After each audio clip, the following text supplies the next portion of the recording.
I'm Mark Z, and you're watching Thorin, the best interviewer behind Travis Gafford. The Season 8 League of Legends World Championship has seen a sort of indirect topic be the backlash of fans, in this particular case mainly European fans, against the North American talent for seemingly downplaying their teams or not predicting their teams would do very well or overly praising North American teams in contrast to European teams. Now, at the outset of this video, someone who's had a lot of experience myself with fan backlash, sometimes over warranted things, sometimes over entirely unwarranted and unjustified things, I will just say at the top, one thing that already muddies such a discussion is when you use terms like EU fans, because people are already going to get caught up in thinking EU fans means all EU fans, or EU fans means this is the only way that EU fans begin, right? First of all, that's just not the way language works. I don't know why. Well, I do. People just want to be outraged and people just shorthanded skim read stuff and then take a reaction from it. When you say EU fans have been messaging me all these obnoxious messages, you're not actually saying all EU fans. You're not saying all EU fans do such things. What you're saying is your experience has been, it's EU fans is the main category that you'd use to describe the people messaging you. And perhaps in your case, overwhelmingly, it has been EU fans who have indeed messaged you. So your experience in the world is seeing that. You're not going to see all the silent majority that don't say anything or maybe even love you as talent, as a caster, whatever it might be. Similarly, think about your own life. If you go around the world and for whatever reason, you know, you don't see many dogs, but all the dogs that you do bark at you, and you say, oh, dogs always fucking bark at me. And there's someone who has a really lovely poodle that'd never do that, goes, dogs aren't all like that. How can you bloody say that? It's like, come on, man. Both people need to stop a second and realise, like, obviously there's different experiences out there, so don't take it too hard on that. So we're not talking about all fans. We're not talking about all EU fans. This doesn't mean EU is more toxic than NA. That was probably the most worthless element of all the discussion I've seen so far on this topic, is people who themselves are anecdotally remembering what they saw on Reddit, trying to determine which fan base is more toxic than the other and draw massive jarring conclusions on one or the other, despite the fact it's in fucking threads that are basically, you'd hope the gist of them was, let's not all just think in one way or one set way about one group of people, whether that's casters thinking about a region and the teams from there, or people thinking about fan bases from those regions, or people thinking about casters as a whole group and attacking casters en masse. So let's just have a little bit of sort of clarity on this topic. Let's step back a little bit and reflect. Now, by the way, ignorant people aren't going to do that. Ignorant people probably aren't watching this video. Ignorant people who do watch this video are not going to do anything about it. It's like when you go into a toilet in England, okay, they would have these little signs next to the washer or above the sink that would say something like, you know, domestic violence is unacceptable. As though anyone who goes in there, he's already had 9 pints of beer, strong export beer, and he's going home and he's probably going to be violent to his wife if she gets into a fight with him, as though he's going to stop and go, wait a minute, but what did I see on that little sign next to the oh, fuck, that's unacceptable, right? Sorry, I'll stop doing that. It's never going to happen, is it? So, okay, this is a topic where the gist of the topic, the most important element of this topic to understand going in, is that really we're just discussing what's happening. We're observing what's happening. We're giving some comment on what's happening. And we're trying to figure out maybe why some of it happens and then resolve that in our minds and move on with life, because we're not going to change it. The things I say here, the things people say in a Reddit thread, the things people say en masse, we could have a whole fucking campaign. We could have a hashtag. We could have everything. We could have a Dave fucking morning for people who got flamed by EU fans. It's not going to actually change what happens. So on some level, you can definitely vent and complain and be angry that it can't be better and that we should be better and all these things. But one thing you must do if you want to continue and actually, I think personally, resolve this in some level and enjoy your life, is you've got to be able to accept that it's just the way it's going to be. Like, you're not going to change humanity en masse, mate. Now, this topic was all ignited or kicked off seemingly as a result of the G2 versus Flash Wolves game and the analysis after the game. This is people's complaint, seemingly, and one I had myself actually, that they didn't seem to, the analysts on the desk didn't seem to put enough focus on how well G2 played the game, particularly how they executed the 1-3-1, in contrast to how poorly the Flash Wolves played the game, or if indeed they did play the game poorly, and whether that was where the focal point was put. Now, I will say, I myself, when I'm an analyst, sometimes when I expect one team to win or another one, I might go with what's seemingly a negative or very critical route. That's just, you have to make these choices in the moment. It depends what thoughts come to you, depends on what preconceptions and natural biases you have as a caster and you've built up over your career. It's not as simple as, you can't always nail exactly the correct proportions of where to criticize. Anyway, since it was mainly NALCS casters / talent doing said analysis, it made people think, right, right, well, the reason they're doing this is to downplay Europe, or they don't respect Europe, or still they're not giving credit to Europe, and they're biased, which then made people think, right,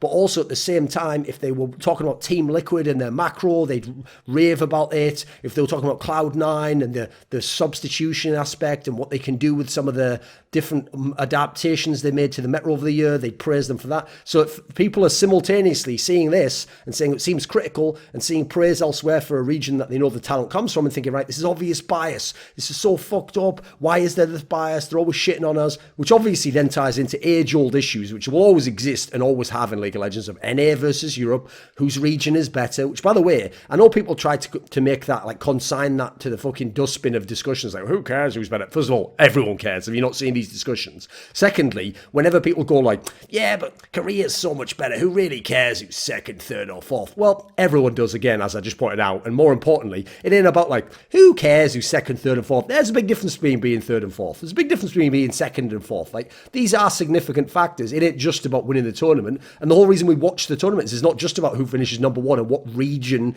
is the top region regardless. You don't watch the sport just for that region. Then you've got to consider that people are always going to be complaining about bias, partly if they like a team and you say that they're not as good, or if you don't think a team's as good and they think that team's amazing, they're naturally going to take your difference of opinion and not go, right, that is another sentient human being. It might even be someone with information I don't have, or a different worldview or philosophy, and they've come to different conclusions. That's perfectly rational and reasonable, and I don't think they did it with any malice. No, unfortunately, people are going to get their feelings hurt, and they're going to say, this person's wrong, and then they're going to see how far your opinion is from theirs and think, right, well, obviously there must be something nefarious here, some sort of horrible bias, etc. Because remember, the implication is if you have a different perspective that's valid, maybe then they might think that that calls their own validity of their own opinion into question, or their own bias into question. And so a lot easier to project out onto someone else and put all the bias and horrible things on them than ever stop and think about it yourself, right?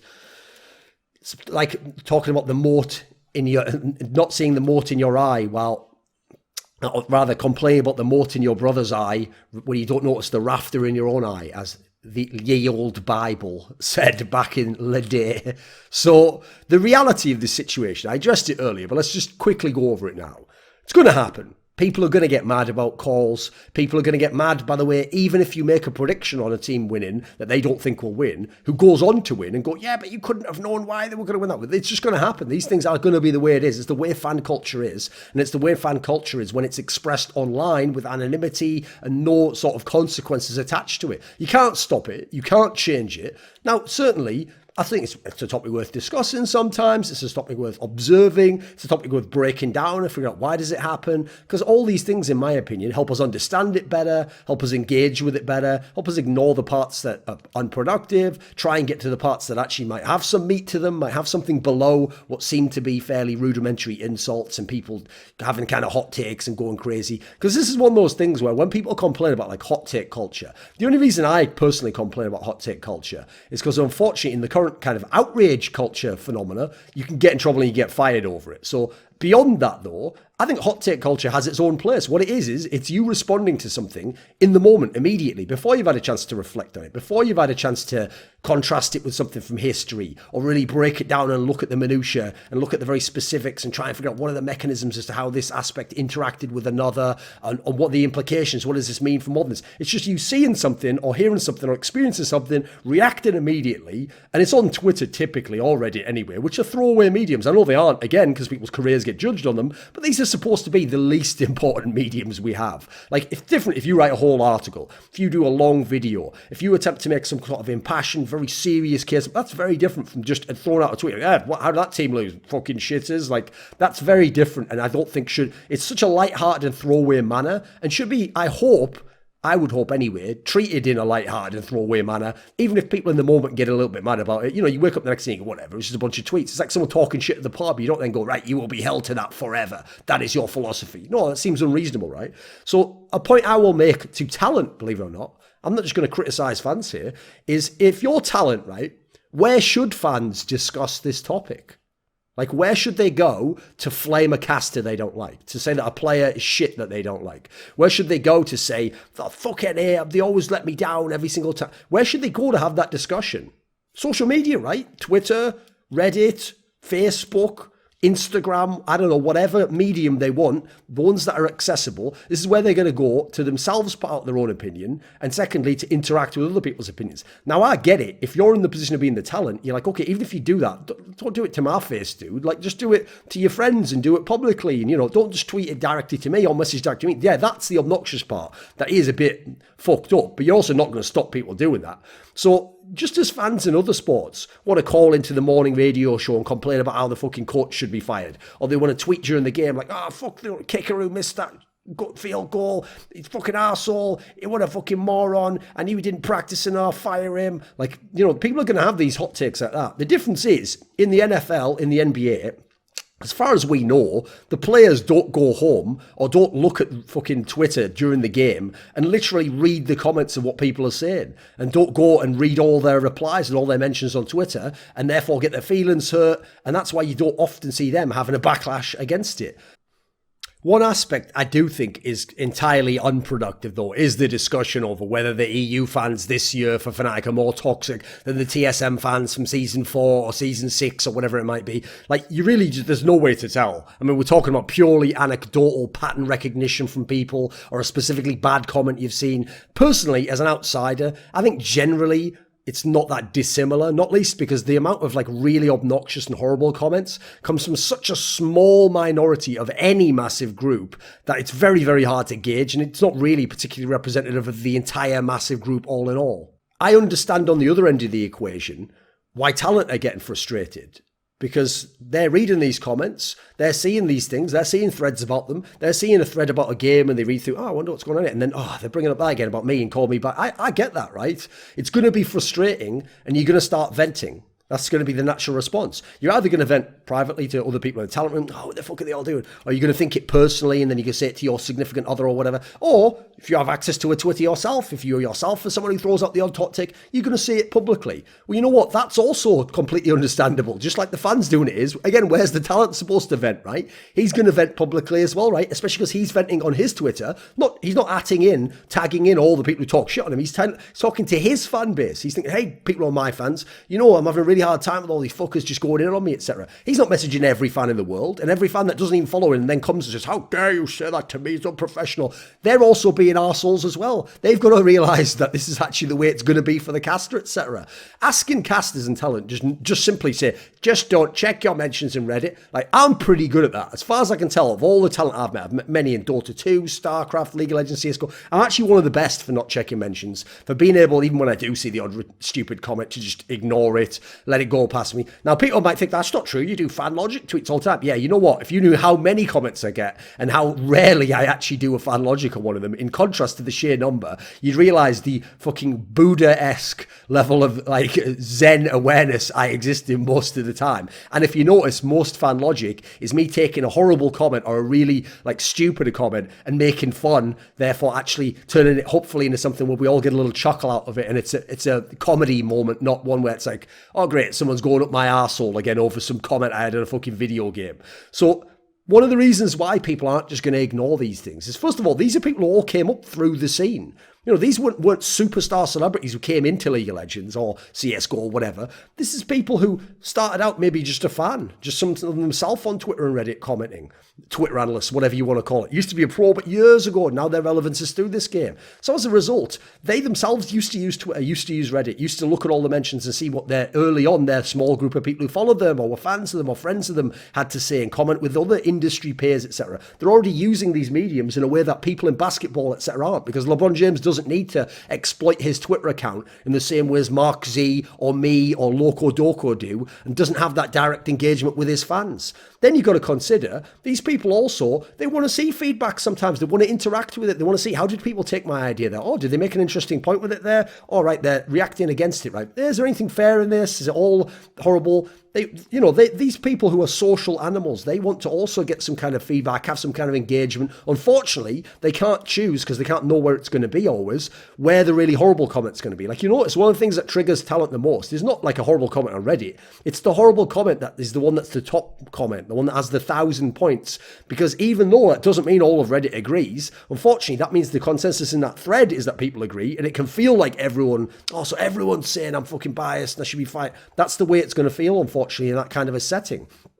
I also think there's the factor that even when it comes to negative comments, even if you knew the negative comments were there, I know a number of people would still want to read them in as much as they'd want to know what people are saying that's really horrible about them, especially if they feel as though horrible things are being said or unfair things or things that purposely mischaracterize them, and that as a result, a narrative is being crafted against them. And that years from now, months from now, people are going to go back and reference that and say, oh, remember the time he did this, or remember the time he said such and such, which you might not have said or said in that particular way. And they don't want a big ongoing theme to come from that people always going on them about. So they want to see it to hopefully address it, or they want to just try to argue against it, hoping that turns the tide, as it were. So judging talent for looking at these things or venting, I think that's also silly in its own way, comparable to talent thinking that fans are never going to do this, that you can stop them doing it, and you can just ask them to stop doing it or reason with them that they'll go and do it. I mean, a lot of the comments are unreasonable, right? Well, guess what? People who are unreasonable aren't usually susceptible to being reasoned with. I mean, it's a fairly obvious statement. It sounds pretty trite when you say it like that,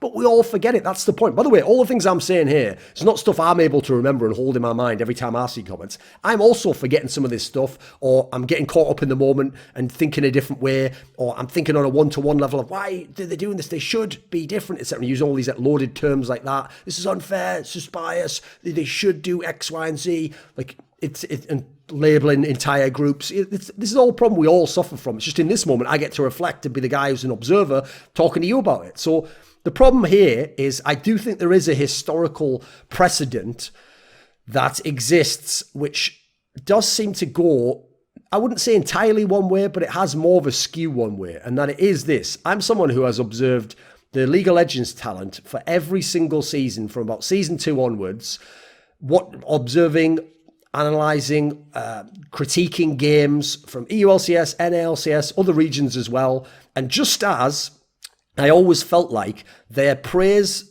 in favour of Korea never quite made sense when contrasted against how critical they often were of China, which I thought in many seasons was the second best region or had the second best region strength. They would be way harsher on China, whereas the praise for Korea often was almost like untempered by any kind of fairness almost, like they'd go too far praising the Korean team. You'd really think that like some of the Korean teams were like 5 times better than the LPL teams. Just as I felt it was that way, I have often felt there was a trend of the NALCS talent seeming to just by default, without a reason, assume that the NA teams were better than the European teams. So first of all, as a league, thinking the NALCS is much better than the ULCS. If the NALCS has, I've made this point before, it's obviously what spawned the whole Jack dilemma, which was half a joke and was not something Jack actually said. I was just assigning it to him because he was kind of the face of NALCS talent. The whole thing of like, if NALCS is really tied, like, wow, it's such a competitive league. If Europe's tied, it's like, wow, what a mess over there. People making mistakes and losing games to everyone. It's just a way of taking the same data and interpreting through your bias and your preconceptions the opposite way. Now, as a league, I've found this tends to be the case. People love to tell me every year that the EULCS got weaker and it's weak, and yet every year they tend to outperform NA at the international tournaments. Then you talk champion versus champion of the NALCS versus champion of the ULCS. Pretty much every single time, even the people I like, Loco, etc., will find a way to think that the NALCS champion is better than the ULCS champion, even though we then go to MSI, even though we then go to Worlds, and often that is not borne out. So in that kind of a scenario, I will say, taking away champion versus champion and just looking at the ULCS champion, the analysts do tend to credit the ULCS champion. It's just that it's the other teams, the second and the third teams, who I don't often think get enough praise or aren't looked at enough and aren't investigated enough, or they just see the negatives. Now, this is especially the case if the ULCS champion is dominant, which again is a problem because I don't see the same analysis used for NA teams. Like if NA teams get dominated by TSM, they don't go, right, TSM's really good, the rest of them are trash. They go, TSM's really good, but you know what, this team's pretty good as well, and this third team, they have a chance. So Cloud9, I know, has a history of being a very great team and has a history of getting out of groups at Worlds, etc. They haven't won LCS in fucking years. Like, we're coming up, it'll be like half a decade next year since they won the LCS. But because they've gotten out of Worlds groups over and over again, funnily enough, with different players almost every single year, they always get this extra credit of like, maybe they'll do something at this Worlds, even though that kind of, it's a Theseus' ship scenario. It's not really Cloud9 anymore. So that seems like bias. It even seems like bias to me. But you notice I'm trying to look at it in a way where I don't feel as though it's like obnoxiously biased, and I don't feel as though it's like actively malicious. I do think some of the NALCS talent, maybe just listen to what I've just said there, look back on your own opinions, try to do it in a very real sense, like say, why did I think that team was better, or what was the reasoning for that? Ask yourself if there are any factors that go to play there. If there aren't, don't worry about it, move on with your life. Just keep doing a great job. You do you. Everything will work out in the end, hopefully. Now, in terms of the idea of them being biased, right, first of all, I've made this point a million times, we're all biased. In fact, as talent, as an analyst, you pretty much, it's essentially necessary to be biased, because the bias is this. You have your own criteria for what you consider good League of Legends. You have your own criteria for what is a good player. Likewise, what is an underwhelming player? What is a bad player? What is a really terrible player? What kind of a player costs the game? What kind of a strategy to you seems stupid because it could never have worked? You have all these biases which are built up based on your own preferences as a person. Where do you come from naturally? And then what kind of culture do you grow up in? What are your emotional ties to certain pro players, to certain teams that you won't have for teams and players from another region that you just don't know very well? I actually, when I hear the analysts talk, I don't want them to be all buttoned up and say everyone's really good or only talk about the strengths of a team or never criticise them. I want to see what they actually think and feel. I enjoy the analyst desks in that particular sense. Sure, I get mad myself if I feel like they're biased, but that's also just my own fan reaction to it, isn't it? Then you've got to add in, it's very hard, I mean very hard, to see your own bias and thus mitigate for it. Like, I don't even know if you should mitigate for it, except maybe by saying something like, naturally, I favour NALCS teams and teams that play a very strong macro game, so I have a harder time with this brawly EU team. That would be a way to do it, but you can't literally stop it and therefore never have the bias, because as I've alluded to before, it's part of who you are and part of the way you do it. Anyone who says analysts should be unbiased and objective don't even seem to know what the terms bias and objective mean, and more importantly, have no clue what they're talking about because they've never done the job before and have no experience of what would make up a good analyst. And oftentimes the one they think's good is someone who in his own way has bias, just you like the way he expresses it, or you share his bias and therefore you don't see it as bias because you both have the same raft in your own eyes in that particular sense. I mean, obviously I have a lot of love for LocoDoco, I do a lot of content with him, but I'll give you an example of what I would call bias, which could easily be interpreted very negatively and obnoxiously, but I don't see it that way because I know LocoDoco, I know his biases, and it's what I expect him to say. So when I did my episode with him, I forget if it was the one, I think it was the one, the EU one that we did with Deficio, he talked about how, I think this is the video I'm talking about, he talked about how H2K's run to semi-finals at Worlds was a tainted run. Like, that one wasn't legit, you know, because they, in the group, you know, they didn't have like Korean team, and then they beat Albus Nox in the round of 8, and therefore they got top 4, but it wasn't like a real top 4 in that sense. Now, on the one hand, that's quite obnoxious because they beat all the people that were in front of them. They did get top 4. I talked about it myself. I think people massively underrate that run in a way that's quite hypocritical. And likewise, I think it was hypocritical for LocoDoco to say that, because at the same time, Homie wants more credit for his TSM team in Season 4, making the round of 8 of Worlds, a worse finish, on the basis of like, but if we had have played the Royal Club team and beaten them, which we could have done because of the way we were playing scrims, and if we hadn't have gotten unlucky against SK, then we would have got a different bracket draw, then we could have beaten that team and gone, right, first of all, he's wanting way more than the H2K team does in terms of credit, and for stuff they didn't do, and more importantly, his team had an even more ridiculous scenario than H2K's group. Like, the group that his team got out of is objectively a lot easier than the group that H2K got out of. H2K got out of a group with the LPL champion in it, the number 1 team from China, and then one of the best teams from LMS. His team got out of a group that had no Korean team in it, like the number 2 seed from China, and then the number 3 seed from Europe, and the number 3 seed from Europe had one of their best players, one of their definitive players, Scar in the jungler, banned for half of the game, so he basically just got a free win against them. And yet he wants more credit for him, what by his own logic would be a mega hella tainted run, to use his terminology. Now, again, I don't then go, what a piece of shit, biased fucking bastard. No, I know LocoDoco, I know the world he comes from, it's just the way he sees the game. It's more important to me how he got to that reasoning than what the specific reasoning is or what his conclusion is at the end of it. Because at the end of the day, why does he have to think what I think about the game? These ideas of like the objective right and wrong opinions, there are no fucking right and wrong opinions. Like, you can have a consensus on an opinion. You can have an opinion that seems to make more sense and seems to make more sense to you. It's going to be very difficult in this sort of a murky area of like opinions that are corollaries to a game that was played, and then region versus regional strength and the implications of what that means for history and what should have happened and what could have happened. Fucking hell, we're in the world of, we're just having a discussion here, aren't we? And we're already fairly ungrounded in any sort of factual basis. then you've got to look at the fact that the idea that you then take a final judgment of the person based on this, that part is fucked up, I will say. First of all, predictions suck over every single game that exists. I've followed many different esports games. I've never seen the case where the person who's the best analyst consistently wins the prediction game. Doesn't happen, not least because the best analyst isn't going to oftentimes pick the crazy upset. They can sometimes get a couple, but they're not going to be able to get the crazy one, the one that shouldn't happen, that has no logic behind it happens, or happens based on new information that none of us could have known at the time.